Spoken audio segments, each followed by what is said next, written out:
Ladies and gentlemen, welcome into my official NFL Week number 10 Upset Alert predictions, where I put certain teams on Upset Alert and also take a look at my top parlays as well as the smart money.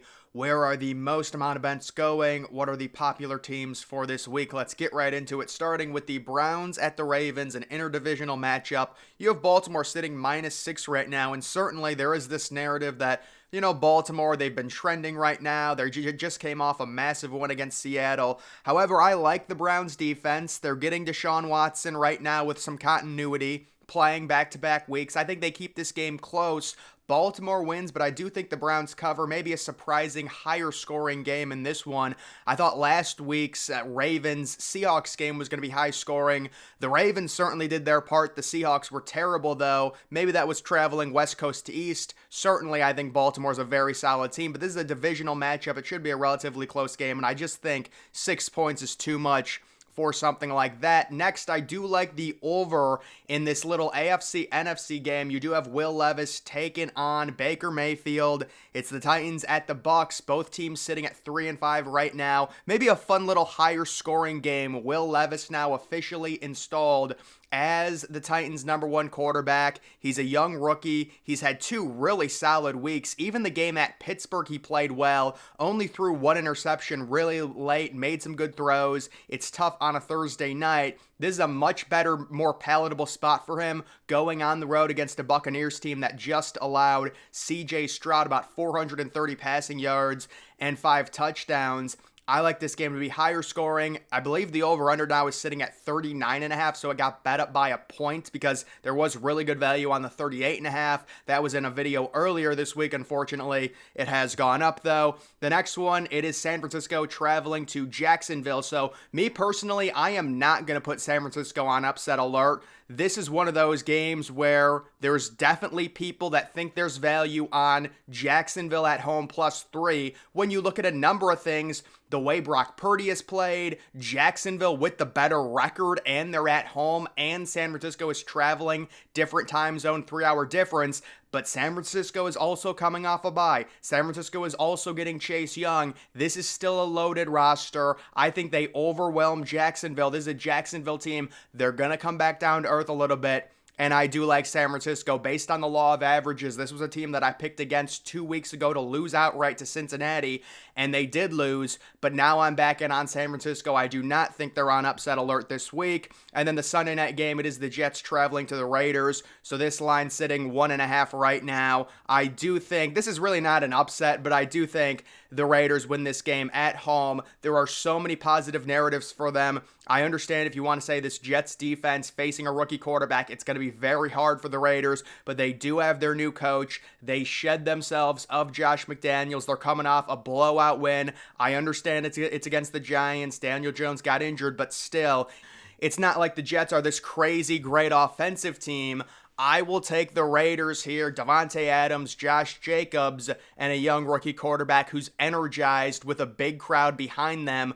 Still sitting there in the thick of the AFC wildcard race at 4-5, possibly trying to get to 5-5 there. But let's take a look at my top parlays now. So this first one, I believe all 3 of these are 3-team parlays, or maybe 2 of them are. It is the Saints on the money line at Minnesota. So this game has been bet up a little bit. I said I loved New Orleans. What were they, -2.5? Now they're -3. I still love them. I just think, you look at the Minnesota team with Josh Dobbs. Sure, they caught lightning in the bottle. Sure, everyone loves Josh Dobbs, but let's not get overzealous. Let's calm down. This New Orleans team is just better than Minnesota, especially with Minnesota's quarterback situation. Josh Dobbs has still only been there for a week and a half. It's not like Justin Jefferson is coming back this week, or at least I don't think he is. I know he returned to practice, but we will see. Next, you do have San Francisco on the money line at Jacksonville. That game I already talked about. I really think San Francisco is due for a bounce-back effort, righting themselves after the bye week. And then you do have the under in the Colts-Patriots game, that game taking place in Germany.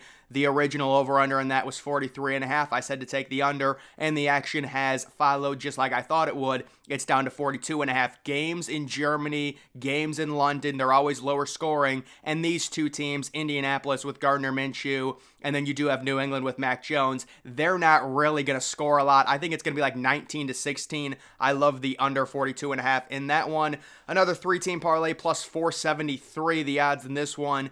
It is the Lions on the money line at the Chargers. So the Chargers are coming off that win against the Jets, but really just no explosiveness right now. The Lions, on the other hand, to me, are just a flat-out better team. I do like that game to be higher scoring. I also do like Dallas. I mean, this line is completely ballooned. It was sitting at like 16. It's up to 17 now. I liked it at 16, and I still like it at 17 because the Giants have completely given up, and they should give up, but Dallas normally always covers these massive spreads. The Giants are just done, and the Cowboys with Dak Prescott, he's played so well recently. Even in the loss against Philadelphia, he still had a really good game. I will take them minus the 17. I like that game to be like 34-10, maybe 34-13. And then Vegas on the money line, basically a pick 'em there, minus 110 at this point. That line has moved a little bit. But yeah, I just think Vegas being at home, the crowd, prime time in that area, it's going to be huge. And then this final one, it's another 3-teamer plus 364. I really don't see Cincinnati losing to Houston. I can understand people taking the value in Houston right now plus the 6.5. There are questions about Jamar Chase. Is he going to play? I think T. Higgins also banged up a little bit. But Cincinnati has worked too hard to dig themselves out of the hole they were in earlier this year. They just won back-to-back huge games against two really good teams, the 49ers and the Bills. They're not going to lose to a Houston team who is explosive, but they're still very young. I think Cincinnati wins. I'm not sure if they cover, but I think they win. I'll take the over 39.5, like I said, in the Titans-Bucks game. And then I do like the Falcons. I think this is the Bijan Robinson game on the road at Arizona. The big storyline here, the Falcons only sitting minus 1.5 because Arizona is getting back Kyler Murray. I think Kyler's going to be rusty. He's going to make one or two big splash plays, but he's also going to have some turnovers. Let's not forget, this Arizona roster is really bad. Yes, I know Atlanta's not the best of teams, especially on offense, but Taylor Heineke still gives them more offensive upside, and I do think they will feed Bijan Robinson. Moving on to the overall most popular bets, let's take a look and see where people are putting their money. You can see the under 43 in the Indianapolis-New England game. Not surprised at all in that one. The Houston-Cincinnati game, really nothing crazy stands out there. Wow, the under in the Browns-Ravens, the under 38 at 95% chance. And there are some people that find value in the Browns plus the 6.5, 62% going in on them of the cash. But yeah, that surprises me, man. There's no way I would bet the under in the Browns-Ravens game. I'm against the general public there, I guess. And then the 49ers-Jaguars, I'm against the general public again. You can see a lot of people going in on Jacksonville, 70%. They like the value plus the 3. And then they do, I would say the under 45 is pretty good value as well there. Moving on, you can see New Orleans and Minnesota. People like the under 40.5. I really don't have an opinion on that. Tennessee at Tampa Bay, people really like the over. I agree with that, the over 39. Green Bay at Pittsburgh, looks like, wow, people love the under 39, and I would agree with that. You're talking about Jordan Love taking on Kenny Pickett. Green Bay's offensive line is banged up. I like that play. Atlanta, Arizona. More money going in on Arizona. They like the Kyler Murray hype, I guess. Moving on, you've got Detroit and the Chargers. A lot of money coming in on Detroit. Minus the 3, not surprising. 48.5 is kind of a big number for the NFL, the over-under there. I'd still probably lean to the over. I'm guessing that's going to be like a 31-24 game. You do have the Giants-Cowboys. Yeah, I don't know who in their right mind is betting on the Giants. I mean, it's just with their quarterback situation, with their team just completely tanking.